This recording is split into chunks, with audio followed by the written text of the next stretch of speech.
এখন আসুন। দাদা দাদা নরেশ, দাদা, তুমি তো আমাকে বলেছিলে যে আসলে ভিনদেশি মেয়েরা লোভী হয়।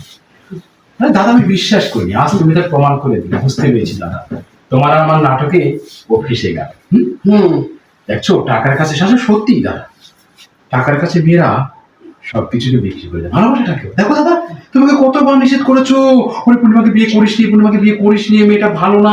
আমি তোর কাছে গিয়ে আমি দেখেছি আড়াল থেকে মেয়েটা সবার সাথে, আমি বিশ্বাস করতাম না, আজ তার প্রমাণ। দেখো তুমি কিন্তু ভুল বুঝছো।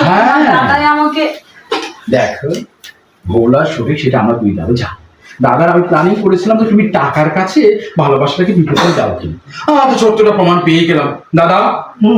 তুমি ওকে সুন্দর মতো ভদ্রভাবে বাড়ি থেকে বেরিয়ে দিতে পারো, আমি কি তোকে ঘাড় ধাক্কা দিয়ে একবার চন্ডে তলা ফেলে দিলাম। শুনো, তুমি ওখানে গেটে যে ওখানে 5টা টাকা আছে, 5 টাকা? হ্যাঁ, এই 5 কোটি না দিয়ে তুমি 5 টাকা নিয়ে ওখান থেকে চলে যাও। শোনো, ট্রেনে আপনারা কিন্তু রীতিমতো আমাকে অপমান করছেন।